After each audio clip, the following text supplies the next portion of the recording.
My mum was my best friend and my idol. I would have done anything for her. Of course, that doesn't necessarily mean she would have done anything for me.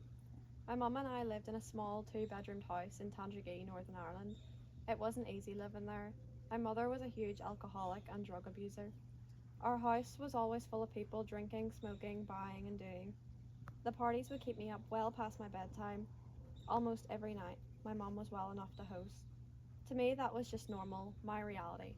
The worst part was probably the rats, the spiders, and the woodlouse infestation. One of my most vivid memories living in this house was when my mum got extremely drunk and left the bath running all night, which resulted in our house flooding and all of the spiders and insects coming from their hiding place. And as always, it was my grandfather who saved the day by coming around and firstly helping drain the water before finally paying for all the damages. It was always him. Social services were always present in my life, even since before I was born. From time to time, they would check on us, but nothing ever actually happened until I was around 4. We had moved by this point, and I was living in a new house, far from my grandfather due to some family conflict. The house was nice from what I remember. It was quite spacious, and I genuinely enjoyed living there. I had a few friends which I spent a lot of time with, and I started some form of schooling at this point. One night, my mum was having one of her usual parties, as she always did. I remember it very clearly.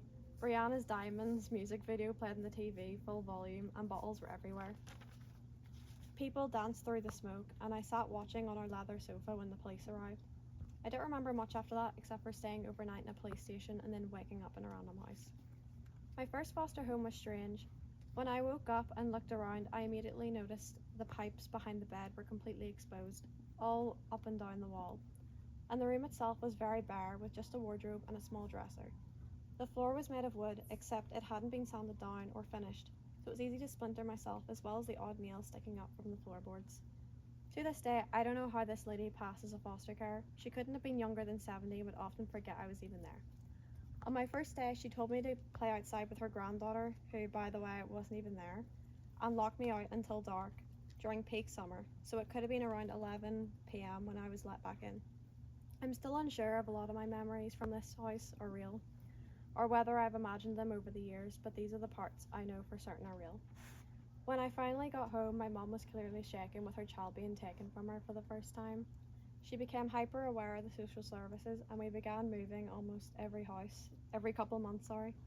That doesn't mean the drugs or the drinks or the parties stopped. We just avoided the social services a lot more.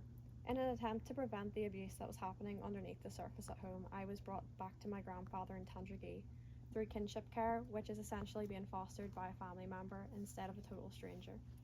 This was all fine until my mum began showing up at the house and taking me from time to time, which of course was taken very seriously since it was technically kidnapping.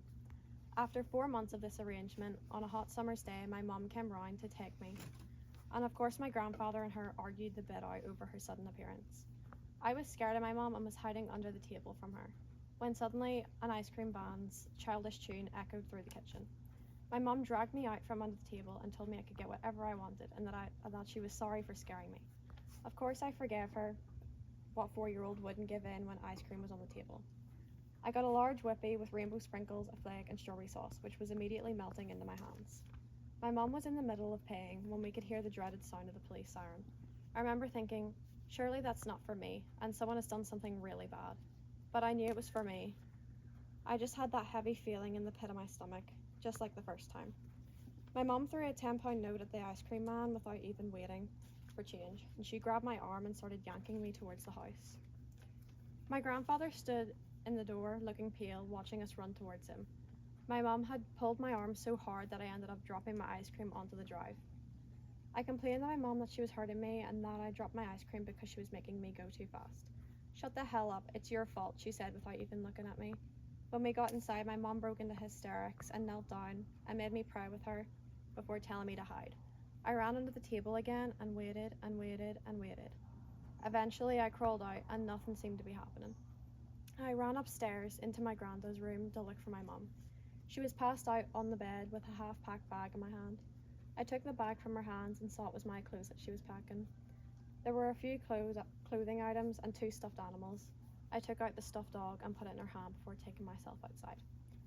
Foster care was difficult for me. It's difficult for everyone, especially the children who can't understand why they're there.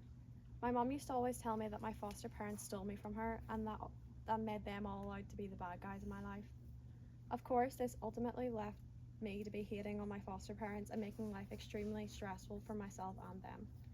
Despite all the clothes and toys my mum had bought me and how many times she told me she loved me and how many times she got me home, she was never a constant for me. Ultimately, all the physical, emotional, and sexual abuse I endured happened because of her. And even though I know this, I couldn't bring myself to hear her. It doesn't feel right hating her.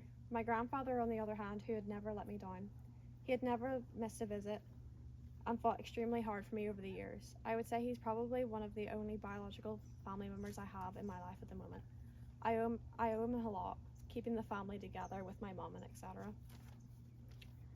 My grandfather is a very wholesome old man whom I get on very well with. However, he doesn't have any friends and his mobility is rapidly declining. He can't drive while also being in a very remote village. With each move and each fight, my grandfather has always been there for me, and therefore I'd love to give back to him and also the community in some way.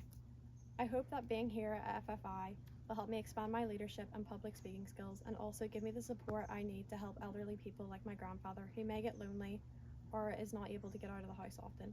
At FFI, we all design one community project each, and I plan on focusing mine on essentially becoming a friend to the elderly and helping cure loneliness, as well as reducing the gap between the youth and the elderly through the use of phone calls and in-person visits and trips when I get back to Ireland. Thank you for your support and listening to my speech.